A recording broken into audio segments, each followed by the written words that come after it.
Signature TV, news in your pocket.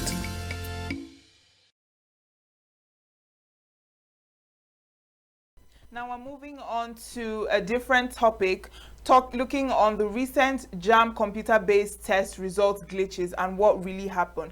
We know that this CBT result glitches exposed over 6,000 cases of technology-driven cheating in the 2025 UTME, including things like biometric manipulation, AI impersonation, and the likes. And so we have joining us via Zoom this morning, Jake Epele. He's the president, Albino Foundation, and the chairman, Jamb CBT Glitches Investigation Committee. Good morning. Thank you so much for joining us. Good morning. I'm the CEO of TAF Africa. We changed our name from the Albino Foundation to TAF Africa.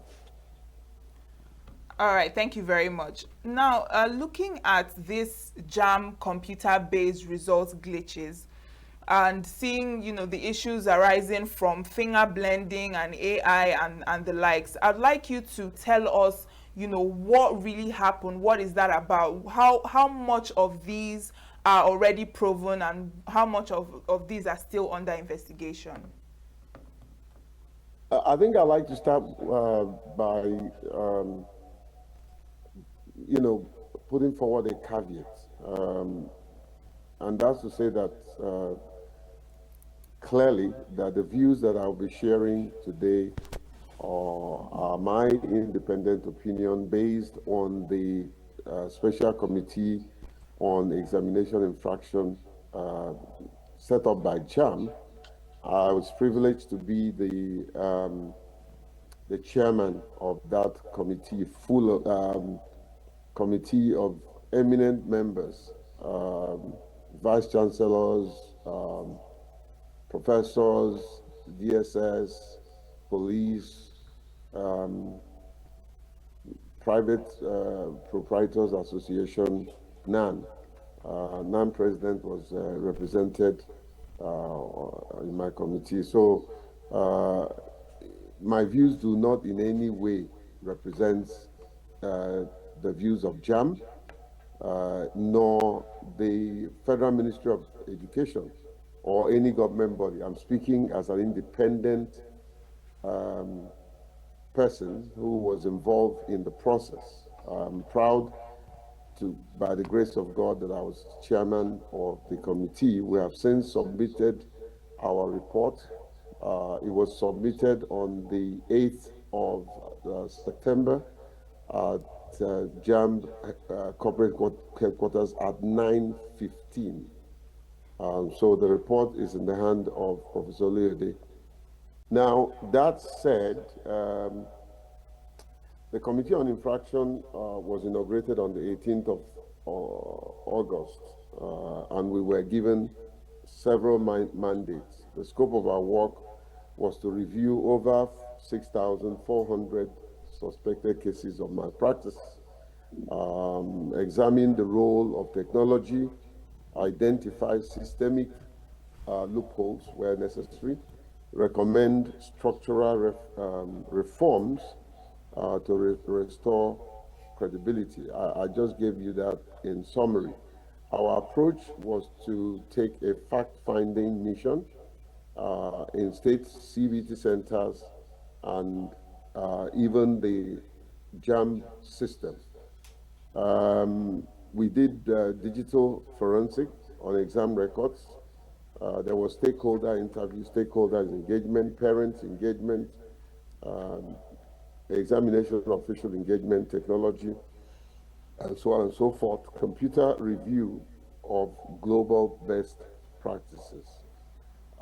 If you still give me time, I can tell you what our findings were.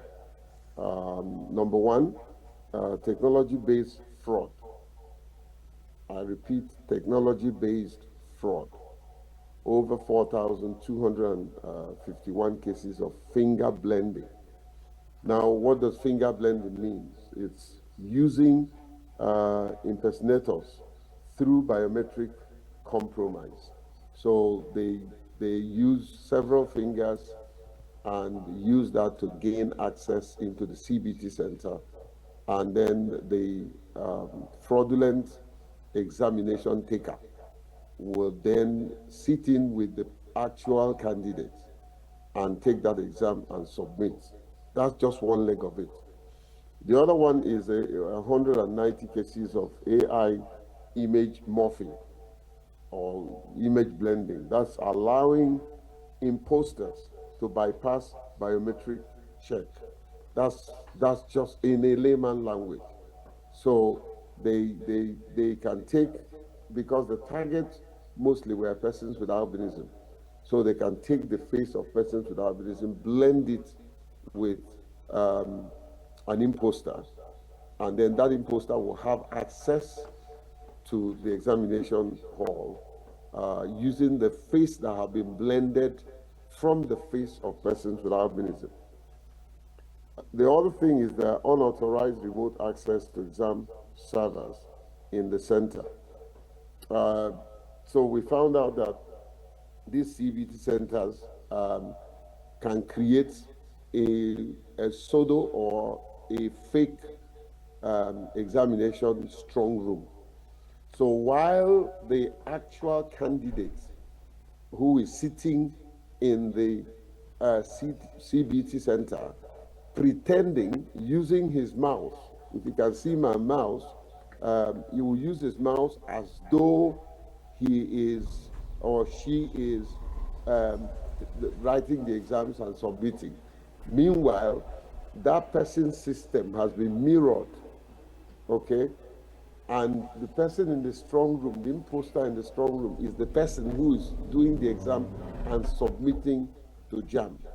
Some of these CBT centers, not all of them, had gone as far as covering Jamb's monitoring camera with tissue paper. So they won't see holistically what is going on in the CBT centers. So this is just to capture in essence a summary of the report. I will tell you what our findings were, why some of those things happened, if you want me to go into that. Otherwise, I'll take your question. You can go ahead, please. Okay. So one, we found out one was institutional weakness. Poor regulation of CBT centers enabled collusion. So what that simply means is that these CBT centers, I think Jamb has done a good job. Again, I don't work for Jamb.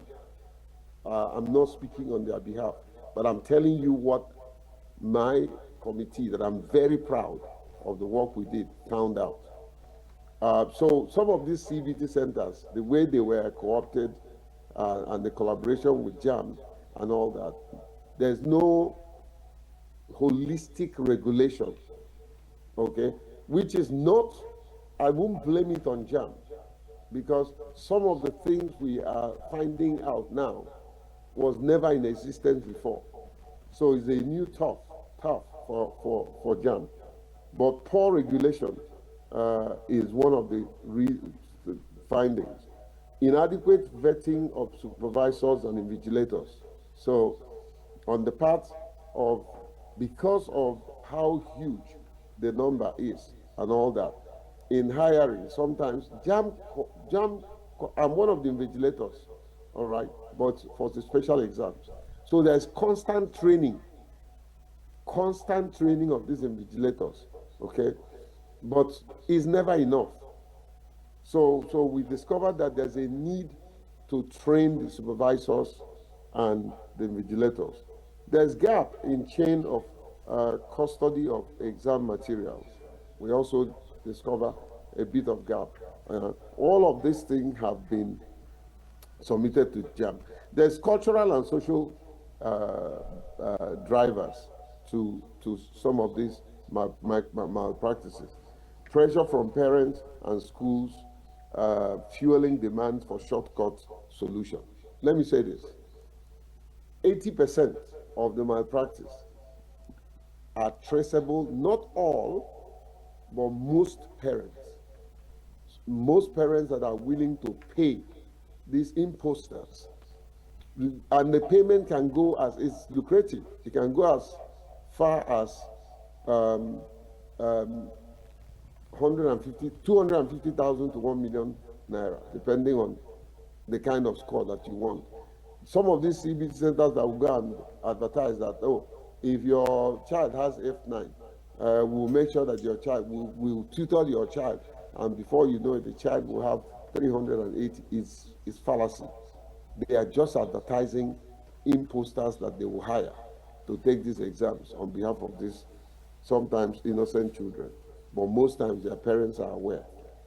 Other times, the children are the one that contracts and then bring their parents to ask them to pay.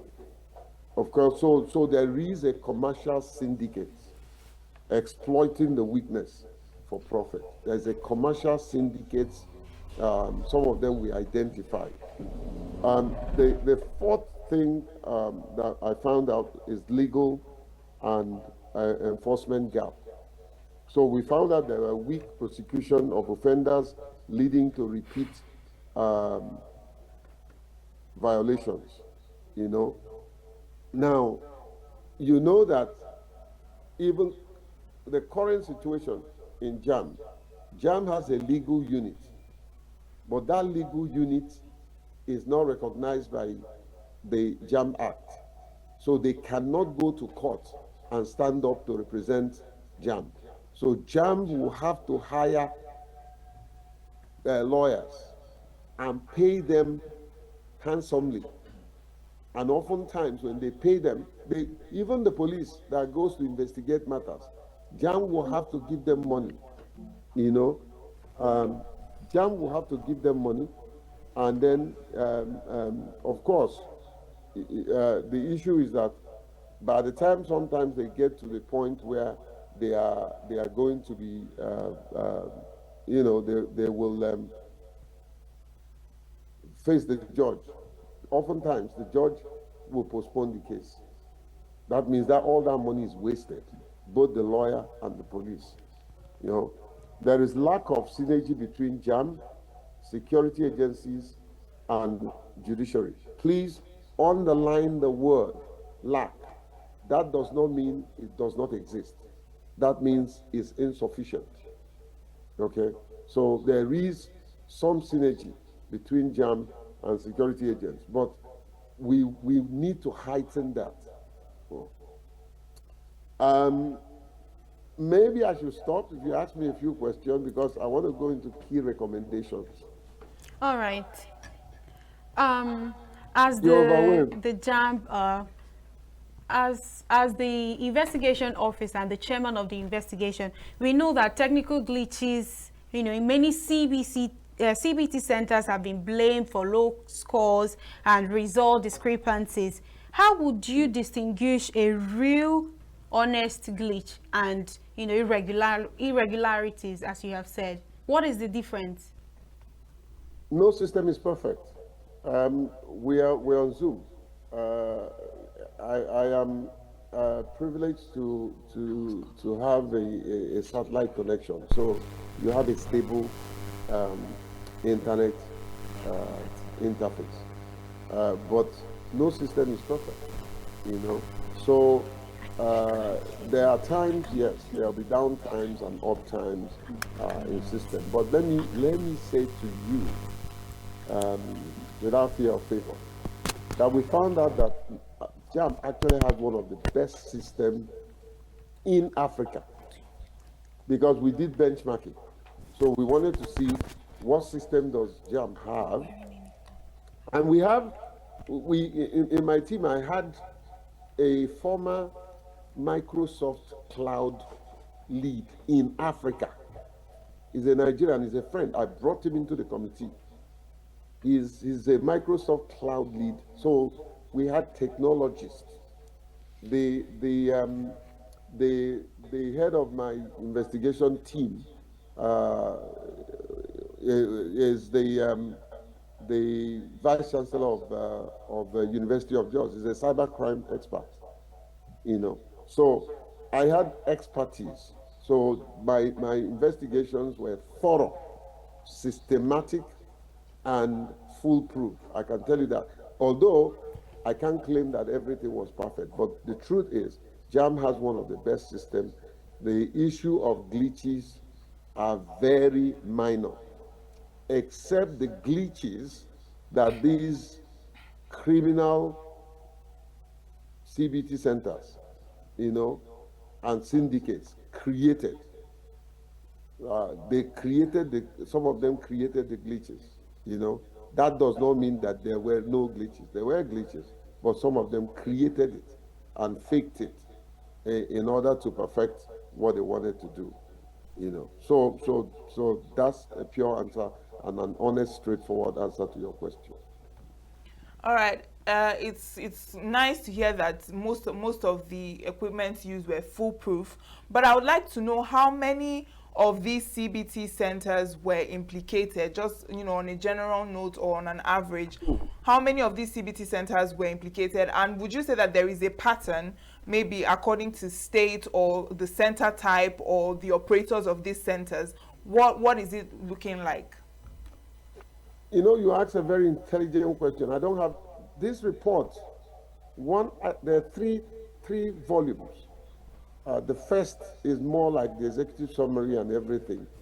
The second is all the minutes of the subcommittee. The third is the minutes of the committee itself. So if you put all the pages together, it's over 600 pages. So I don't have the actual figure of some of the CBT centers that we investigated and found culpable. I don't have the actual figure, and I don't want to give you guesstimate, all right? But there were CBT centers that we implicated, and there are CBT centers that Jamb has implicated and handed over to us to collaborate, and we did collaborate. That those CBT centers have questions to answer. Some of them have been arrested, and recently what we are doing according to Cybercrime Acts, once they are arrested, they confiscate all their equipment. So the trouble starts with the CBT centers. And then of course some private schools, and all that. Most of the fraud starts at the point of registration. It is alarming what is happening. Especially with the help of AI, the fraudsters have perfected their act, and many of them have millions in their accounts. So it's a very lucrative trade for many of them, and that's why one of our key recommendations was to strengthen technology safeguards by deploying all powered biometrics verification with anti-morphing software. That will checkmate that. We talked about centralizing data access to reduce CBT center manipulation. Now, my dear, we are talking about Jamb. I see worst case scenario in WAEC. I see worst case scenario in NECO. They don't have the kind of technology and the structure and the training and personnel that Jamb have. Jamb have been doing this over the years, and now from the fillers, NECO and WAEC are going to be using their own CBT centers. I guarantee you there'll be more trouble. All right, let's take a look at the feedback, or let's say the impact of this situation. How do you think universities and future employers will actually view this situation, and will there be lasting damage to the credibility of Jamb process? It's not only Jamb process. I'm beginning to, the certificates of even some of the universities right now are questionable. Let me tell you, I put a call through to a friend of mine in the United States, and I'll call name Professor Iyala Peterside, who is a professor of pediatrics in University of Pennsylvania, and he was in the education sector here. He was a lecturer before he went to the United States, and what he told me was alarming. He said, right now in the whole of America, when anybody, any student comes to America either to get into school or looking for a job and presents a Nigerian certificate, they treat it like toilet paper. They would subject the person to a fresh examination. I don't care what university. They will subject the person to a fresh examination. And oftentimes, they fail. Most times, some of them succeed, but most times, they fail. I can tell you that maybe conservatively, 10–15% of all the certificates that are being paraded in Nigeria are fake. Fake. You know, it's either they bought the certificate, you know, from some very well-known universities. Some of them have so perfected the act that they sell the certificate to somebody for 2.5 million. This is not hearsay, and they will make sure that they have backup documents in the file in at the university. So if you want to come and verify, they say yes, it's true, but all of that fake. How do you know that? Just engage the person. Just mere conversation. You begin to wonder, did this person actually go to school? So that's where we are today. Right. Now, I would like to know what is the way forward. Like you mentioned earlier, you have some recommendations after the entire process. So I'd like to hear what those recommendations are. I'll give you a few. There are several. What I did was to do a summary of the report so that I can present facts and figures in the interview. And I must say that as young as you guys are, young journalists, you ask very intelligent questions. Number one, I've talked about strengthening technology safeguards. Number two is institutional reforms. There's a need for strict accreditation and periodic audit of these CBG centers. Two, introduction of an independent oversight body for examination monitoring. Now, this is our recommendation, but I think the time has come for Federal Ministry of Education to begin to think in the direction of how do we bring, creating a synergy, because the investment in silos is costing the country a lot. So you can imagine where we have one central CBT center that takes care of all the examination body. These exams don't happen the same time. Even if they happen the same, let's change the dates so that we can use the same architecture, and deliver. Because if we do, it will cost less. The training of those that will man it would have been there already. So you don't need to reinvent the wheel. So there is a need to do that. There is an issue we found out that is a major, which I call cultural orientation. There's a need to invest in national campaign. We call it Integrity First campaign, and let it be handled by professionals. Jamb have passed the stage of half hour of Jamb on TV, half hour of Jamb on radio. It won't give you anything. We need a strategic advertisement campaign, public relations to change perception. We also discovered that many parents, were talked into these fraudulent processes. Many students were also talked into it, although it's not an excuse for violating the law, but there's a need to inform. Professor Oluyede is a very articulate professor. There's a need to embark on town hall meetings where we engage parents, engage people, go around, at least go take the senatorial zone. That's as part of sensitization. Inform the people. Many people are charging more for what Jamb is asking them to pay. And the schools, some of them are these private schools, they say, oh, it's for administrative purposes. But they put it as though it's Jamb fee. It's not correct. You know, I think Jamb pays 700 and some 7,000 something. There are people that charges 8,000, 10,000, 15,000. You know, so there's a need for parent-teachers engagement on dangers of malpractices.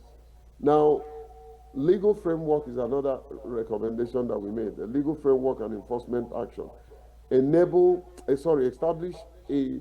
We are calling for a special court, not tribunal, a special court that would try examination malpractices, so that the justice can be dispensed with speed, you know, and we want to see these offenders in jail. Big man that is listening to me, warn your children instead of you waiting for the child to get into trouble and you start calling Abuja and start threatening. And because you have power, you have money, you will order immediately for the release of your son. Meanwhile, your son has committed crime. You know, and then other things is, oh, don't demonize the child. You know, the Child Rights Act has juvenile offender component. Let it be activated. Collaborate with security agencies for real-time investigation. Now, I mean, I can give you more way forward recommendation. We talked about investing in forensic technology. We talked about multi-stakeholders collaboration. We talked about accountability and sanction. We talked about sustainability, monitoring, and review. That's, in brief, the recommendation that we made. If you're running out of time, I would like to make a very important closing remarks. However, I'm open to more questions. All right. I actually wanted to ask you the potential consequences for those who are found wanting in this particular issue.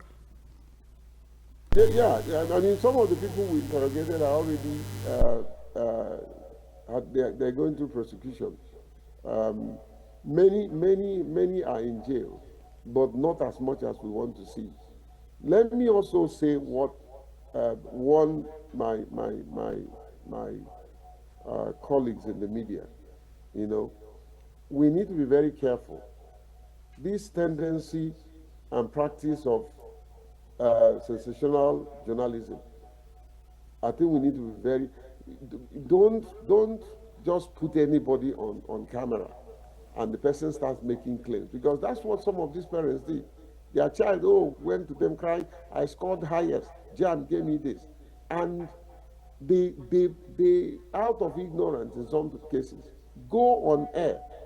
Because they have connections, they call the owners of the TV station and they come and start embarrassing Jamb, you know, without you, the media house owners, going to Jamb first.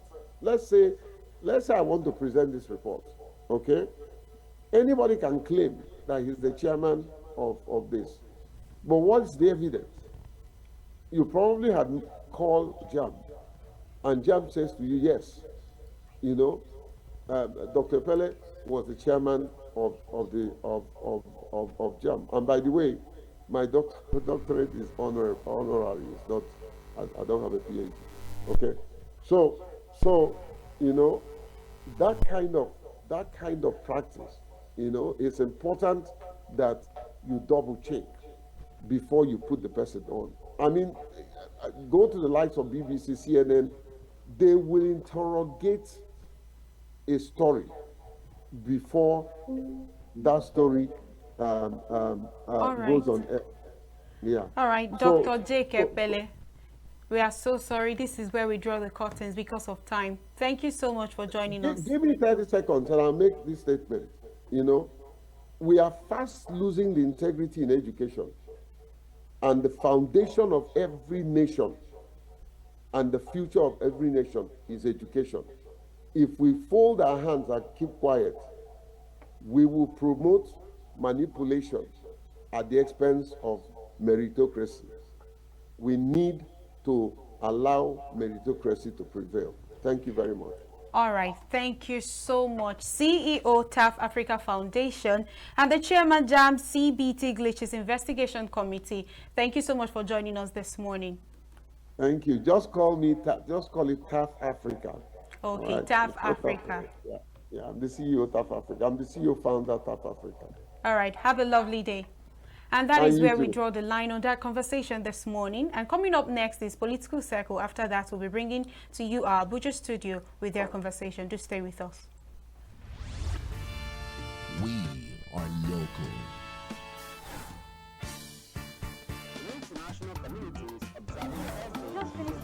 Why the main market is in chaos. People. We are national. Those in support of this motion as amended, say aye. Aye. We have taken it by default. We are international. Israeli airstrikes. Donald Trump left us the worst unemployment.